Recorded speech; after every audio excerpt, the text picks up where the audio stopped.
You have to start by believing in yourself and knowing that you will become wealthy. If you're sitting there every single morning telling yourself that you're never going to be able to be financially free, that you're never going to be able to retire, you're right. I can't convince you otherwise. I cannot change the way that you feel about yourself, but until you change the way you feel about yourself, it doesn't matter what you're doing here.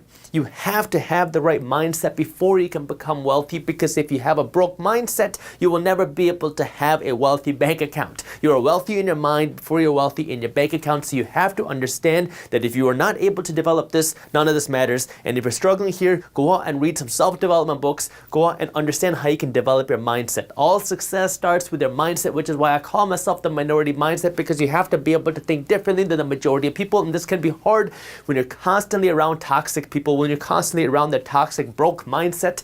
So you got to get away from that, and you need to start absorbing some positivity. That way you can understand how you can actually become wealthy yourself. The second thing that you have to understand here when it comes to your mindset is you got to make sure that you're on the right page with your mindset. So if you're married, if you have a spouse, you need to make sure that you two are on the same page, because now you're going to start a brand new financial journey towards wealth, and you cannot do it alone, or you don't want to do it alone. It's going to be a whole lot easier if you and your spouse are on the same page. So if you have a husband, you have a wife, whatever, you got to talk to your partner and you got to figure this out. You need to make sure that you're on the same page, because you're going to have to make sacrifices and you're going to have to put in work, and it's going to be a lot easier if you two are on the same page. And that also means that if you have kids, you got to make sure that they're on the same page as you, because a lot of times mommy and daddy don't want to not give their kids something. If your kids' friends all have the newest bicycle, if your kids' friends all have the newest toys, you don't want to be that person who is not giving their kid the thing that they want. Well, if you are trying to become wealthy, all these little expenses are going to add up, and you have to understand what is your biggest goal right now.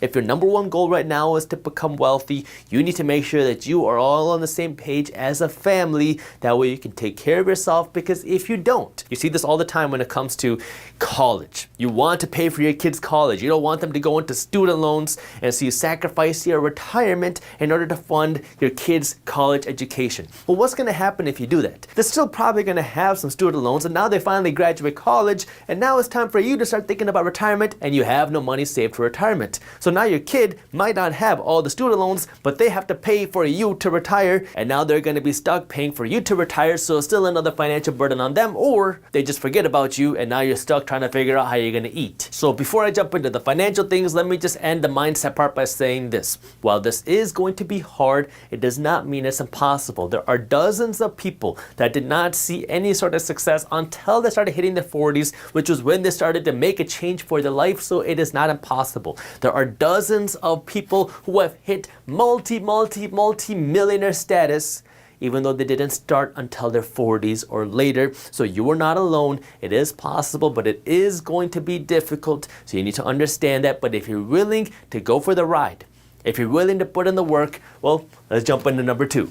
The second step out of 5, and your first real financial step if you want to become wealthy, is you have to start by creating a financial base. The easiest way to understand this is to think about building a home. If you want to build a home, you got to start by digging the foundation. If you do not have a strong foundation, well, now your house is going to be wobbly and it can topple over. The bigger the home you want to build, the bigger the building you want to build, the deeper your foundation needs to be. So you need to start by building a strong base, and what that means financially is you got to start by putting some money aside for savings, and you need to pay down your high interest debt, and you need to do this as fast as humanly possible. If you don't have any savings in the bank, the very first thing you got to do before you do anything else is put a couple $1,000s aside in a bank account that you can easily access for your savings. This is not money you want to have in a stock market account. This is not money you want to have in cryptocurrency. This is not money you want to have somewhere else. This is something you want to keep in the bank that you can easily access, and this is only money that you have for emergencies. Now I know saving money can be weird when you're in an environment where inflation is skyrocketing, but the whole idea of saving money should not be to become wealthy. We got to get this out of our minds, because a lot of us grew up with the mindset that saving is how you become wealthy. Save, save, save.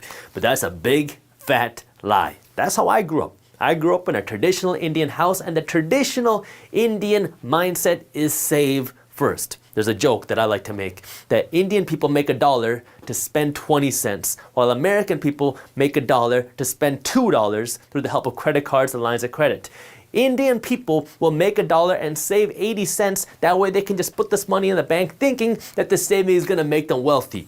Well, American people love the idea of spending, so now they make $1 and they're going to stretch it. Thanks to the help of credit cards and lines of credit, that way they can go out and buy more stuff. Now, neither of these are right. You should not be going out and spending more money than you have to buy a whole bunch of liabilities, and you also shouldn't just be saving all of your money because that savings isn't doing anything. You should be saving your money for 3 reasons and 3 reasons only. You should save your money for a financial emergency, you should save your money for investments, and you should save your money to buy big and more expensive things. That's it. If it doesn't fall into one of these 3 categories, you should not keep saving your money. So when it comes to your actual savings, you don't want to save more than a year's worth of expenses. Typically, you want to be saving somewhere between 3 months and 6 to 9 months worth of expenses. But if you really don't like risk and you really can't sleep at night knowing that all of your money is invested or a big chunk of your money is invested, then fine, save up to 1 year's worth of expenses, but do not save more than that in your emergency fund because that cash is now just being eaten away by inflation. So you save somewhere between 3 months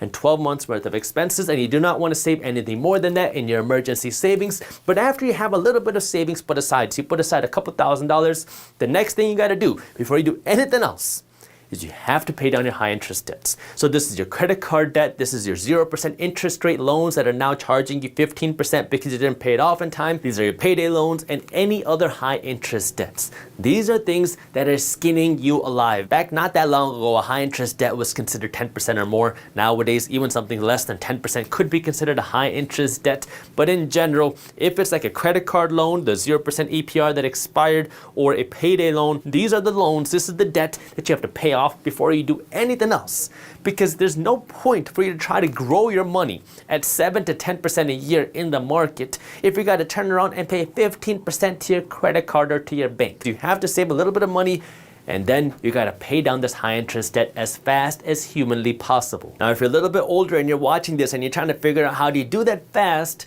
well, you've probably accumulated a whole bunch of crap over the years. Well, this is the time to start selling that crap. Just look around you. Look around your room, look around your house. What is all that stuff that's just collecting dust that's not doing anything for you? Now you want to take that crap, sell it, convert it into cash. So now you turn your crap into cash, take this cash and start paying down your debt. Second thing you want to do is you got to start downsizing. This is going to become painful. First thing you do is you downsize your car. You're driving the BMW. Well, now you want to take that BMW, convert it into a Toyota Camry. I know this is not fun. Nobody wants to go from a BMW to a Toyota, but this is one of those things that is very painful in the beginning, but it will save you so much money because both your Toyota and your BMW are going to take you to work just fine, but your Toyota is going to save you a whole lot more money than your BMW. So now you downsize your car, that way you can save a lot more cash, and then you take this cash to pay down your high interest debt, and now you might want to consider downsizing on your home too. If you have a home that's stretching you too thin, this might be time for you to downsize. Maybe you own your home that you live in right now. But just because you own your home on paper doesn't mean you own your home. Right now, if you're struggling here, you don't own your home. Your home owns you. So if you're struggling with affording your home, maybe you downsize in your home. Maybe you move to renting. Because when you own your home, not only do you have to pay for the mortgage, you have to pay for the taxes, you have to pay for all the repairs too. You have to pay for anything that goes wrong in the home, and home ownership can be very expensive. Now, I know everybody in America likes to talk about how home ownership is the pinnacle of building generational wealth. But that's not the case. There's so many other ways for you to become wealthy, and you don't have to own a home to build generational wealth. And the first thing you need to do right now is you got to build this. You're trying to figure out how to build a generational wealth over here, but you haven't done this yet. So maybe owning a home is the right thing to do, but maybe not in this stage of life. So what you need to do right now is you got to get as much cash as possible to pay down this high interest debt. Another tip that you can do right here to find some extra cash to help pay down this debt is to negotiate your bills lower. So my family is from a state in India called Punjab, and the interesting thing about India is you negotiate the price of everything. You go walk down the street and you want to buy, you want to buy some apples, you're going to negotiate the price of the apples from the street vendor. Well, in America, you don't really negotiate things. The only thing you negotiate the price on is, well, the price of your home and maybe the price of your car. That's it. But there's a lot more things that you can negotiate on if you just ask. So the first thing I want you to do is take all of your utility bills. Take your phone bill, your internet bill, any other utility service subscription that you have, call them up. Ask them for a discount.